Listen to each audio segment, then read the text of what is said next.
Hey there, and welcome to Epic Mind Studio. My name is Vadim Chiline, and I'm creative director and photographer here. Now, in today's blog, I'm going to cover diffraction and how it affects your photography. In the first part, I'll be covering the physics, followed by real-world examples using a Canon 5D Mark III. In a subsequent video, I'll show you how I counteract diffraction using focus stacking. So stay tuned.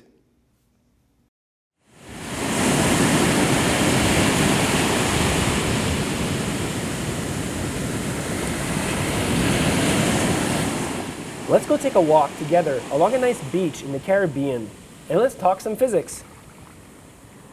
Light travels in the air as waves, much like ocean waves really. Now, let's think of the shoreline as your camera's image sensor. Okay, so far so good. We've got waves, we've got a shoreline. We've got light, we've got your camera's image sensor. So what happens when you put a lens in this scenario? It's basically you're putting an obstacle with an adjustable hole in this ocean and shoreline situation. Now, since I can't control the ocean and I can't put a real barrier, and I'm in Canada, I had to find a different solution to show you guys how this actually works.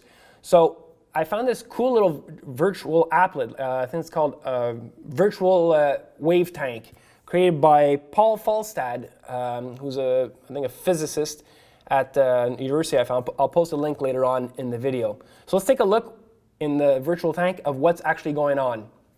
Okay, now that I have the applet loaded, here's the setup to show our ocean and shoreline analogy. Let me just start the waves. All right, so the light waves come and hit our imaging sensor like from the top. So you got on the top here, the waves, our imaging sensor at the bottom. Nothing out of the ordinary is happening. Now, let's see what happens if I add a barrier to this. All right, so I just loaded up a barrier. You can see in red over here on the top. It's a wall. The waves will be coming from the top and going towards your imaging sensor at the bottom there. So let's start the animation. So right now we can see what's happening. We're getting some of the waves hit, and as the pattern goes, you can see a lot of little wavelets forming on the sides here, which basically is waves that just kind of they cancel each other out. They're causing interference with each other. In layman terms, I guess I can call it. So what happens if we start taking a slit and make it a little bit smaller? It'd be equivalent to when you're stopping down your lens. So you bring down, say, from f11 to, say, f16. So I'm going to try to simulate this in the little applet. So let's take a look at what's going on. All right, so I just loaded up the smaller aperture size, or the smaller gap in our barrier. So let's see the type of pattern. Pay attention to the actual patterns that you're going to be getting spreading out. This can be quite important with what's going on with diffraction. So I'm going to start the animation right now. Here we go, starting. So as you see the waves funnel through that little gap, look at the side patterns are being created here. These weird looking, there's this big funnel in the middle, and there's smaller funnels being scattered on each side. Now that's going to be quite important. So let me try showing you now one more animation that shows you at f32, or at the maximum aperture, or smallest aperture you would put on your camera, and you'll see what the pattern does then. And then I'm going to go into explain what's with these funnels I've been talking about. With the smaller aperture that I've just added over here, as you can see in the little ripple applet, now take a look at what's going to happen this time once I start the animation. What you start seeing is additional divergent waves that each travel different distances from each other. These waves begin to interfere with each other, some adding up together, some canceling each other out. This is creating a diffraction pattern. Now, if we could take a photo of these funnels I've been talking about, like if they're hitting up that sensor, if you take a picture of it in a physics lab and you take a look at what's going on, it's going to create what's called an airy disk. Now, an airy disk, let's take a look at what it actually looks like if you take this picture. So I loaded it up in Internet or Safari over here. Right over here are these concentric circles that are happening. So every aperture value will give a different pattern. And this central diameter, the central circle, is primordial in what is happening with diffraction. Now, let me explain this to you.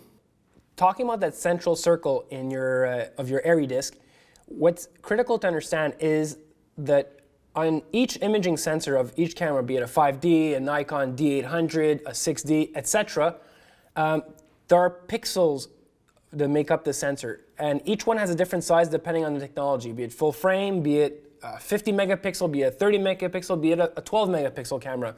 They all have different pixel sizes.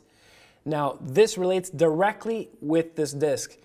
The physics states that if the central disk's size, diameter, approaches 2 to 3 times the size of that pixel width of your sensor, you will witness diffraction, meaning all these other ripples are creating interference with canceling out data and adding data. It adds a bit of a blur and lacks contrast versus when you have an image that is not stop down, say at f8, which is typically the ideal aperture you want to shoot at for ultimate critical focus. This disk would be a little speck, meaning it's a fraction of the pixel width. So I found this nifty little website that can show you the effects of diffraction on various sensors on different cameras, and we'll jump into it right now and take a look at what does what on different cameras. Going on the website cambridgeandcolor.com, they have this nifty little drop-down box or application that you can actually change the lens aperture and the camera body to just get an idea of what's going on with this central disk. So let's just try playing around with, let's put a Canon 5D Mark III. All right, so it's got a pixel diameter of 6.3, I think, microns. I'm not too sure. It's been maybe 12, 13 years I've left university, so I should maybe know this. But anyways, let's assume it's microns, units. Now, at f16, the airy diameter of that disk is 21.3 microns. Therefore, you will start seeing diffraction at this resolution. We're going to show this in the next section where I go live with a 5D Mark III. If we change this to, say, let's put it f2.8. Look at the size of that little disk. It is minuscule, it's tiny. It's 3.7 microns, so half the size of the actual pixel size. If we go to f32, we get 42.6 microns versus a pixel diameter of 6.3. This will be completely a blurry mess. Now, you got to realize that diffraction is real, but within a certain degree, you can still use an image that has some signs of diffraction. Now, f16 I shoot regularly at, yet I just showed you that it's going to show some diffraction in this theoretical model. You can use it. You can even shoot at f20. It depends what your ultimate usage will be in the end. If you're planning to print big posters, then I wouldn't shoot at f20, f32. You're going to get some mushy looking images with lack of contrast, lack of sharpness. But at f16, it's good enough for many uses. And if you shoot at f8, it's even better, but you're going to get a really shallow depth of field. So let's jump in behind a camera and see real-world examples with the 5D Mark III. All right, now that I'm downstairs behind the 5D Mark III, I'm going to show you some quick examples ranging from f8 to all the way to f32 and show you what's happening with diffraction in real-life situations. I set up a simple little sterling silver cubic zirconia ring, nothing fancy, a simple 2 light setup, 2 soft boxes, mirror, paper card, or whatever you want to call it. So let's start right away. Let's make this short, and you'll see right away in Capture 1 what's happening. So I'll take my first shot at f8.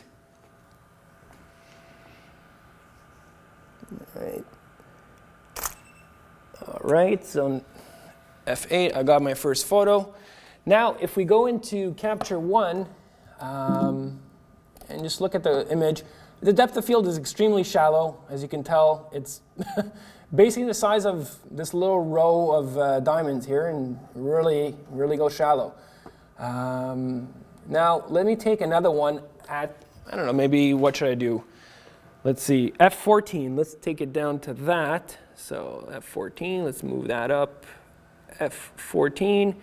Now, I'm using the Cyber Commander of the policy buff lights using Einstein's.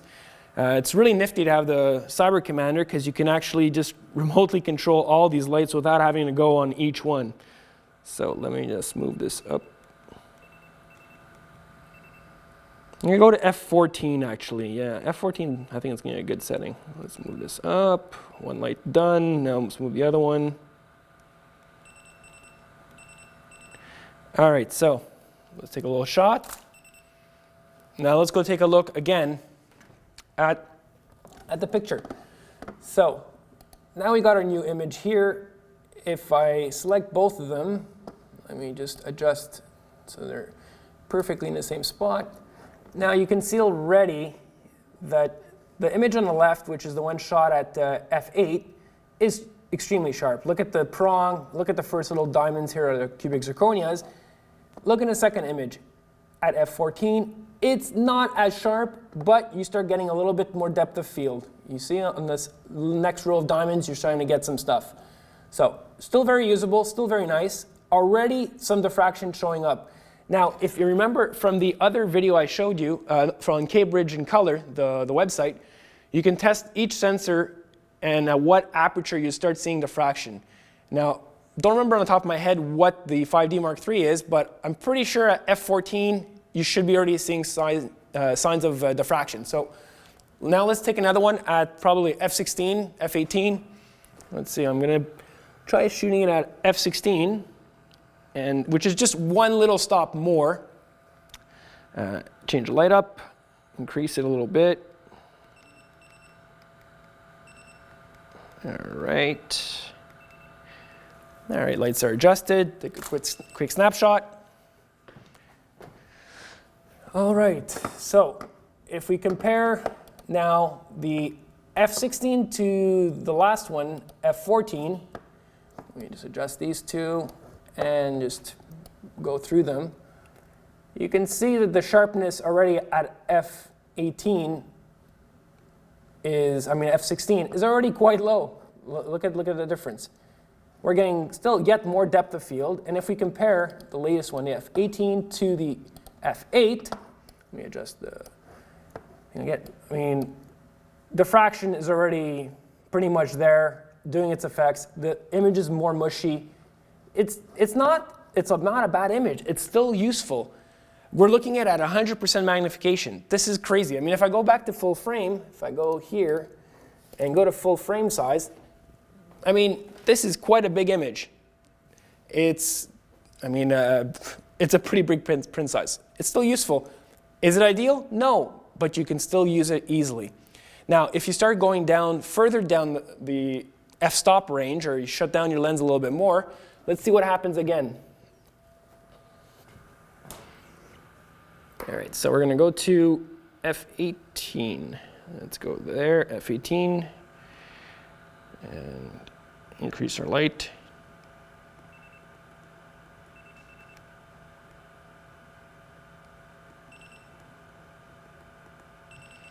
All right, all done, f18. Let's shoot. All right, let's go take a look back. Okay, so just for giggles, let's already start comparing to our original f8 image. And let's click in here and see what's going on. Now, I don't think any of you have trouble just seeing what's the difference between a very sharp image and what's already looking to be a blurry image.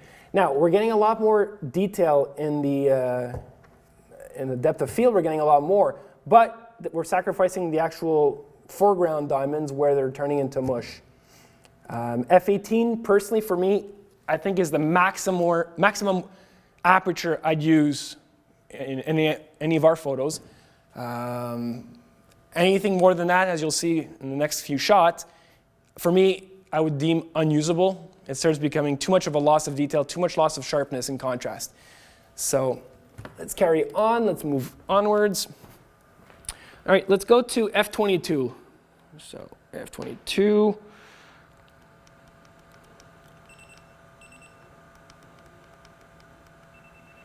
Okay, if you shoot, let's take a look. All right, so if we compare again with the f8, I mean, quite seriously, that's mush. I don't even know what's in focus, what's out of focus with this. If you look at the image, I mean, obviously the exposure is a little bit off. There's a smidgen if you look at the actual histogram between the two images, but beyond that, the actual resolution is gone. Diffraction is already in full effect. So now, as a last little example, let's go to f32, the maximum my little El Cheapo 100 millimeter macro from Canon can do. And let's see what diffraction can do in its worst state. All right, let's go to f32. And let's increase the power of these little light bulbs quite a bit more. All right. Okie doke. It's going to blast my eyes. All right, done. Okay, so already I can tell just by looking at the screen that the image is already a blurry mess. Really, you look at the far end of the piece of jewelry, it looks like there's a halo thing going on. The light rays are basically just being scattered everywhere, like I said in the physics part of the course.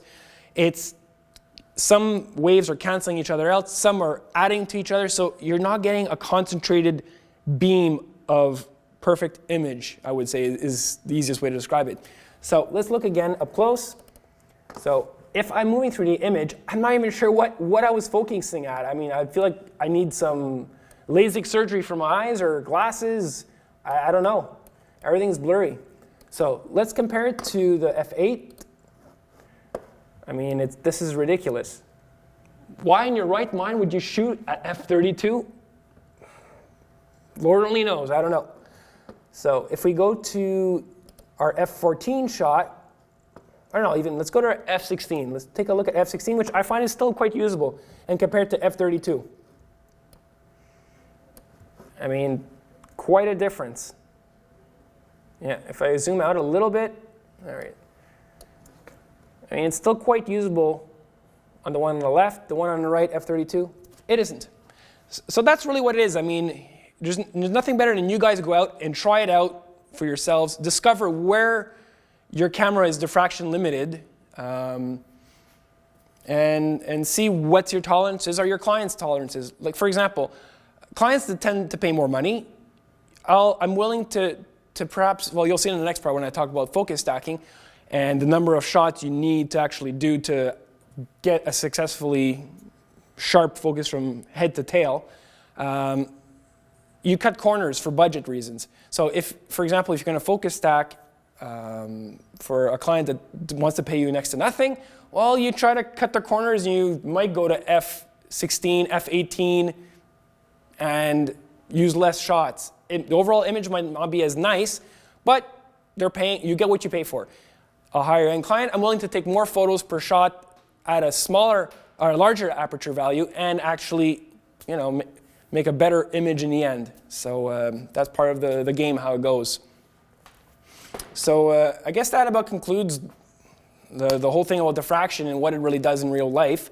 In the second part of the video, I'll show you Helicon Focus and how I use that software to do all the focus stacking. I'm going to try to cover some of the basic settings, what they do, and why all of you should be using that in your videos.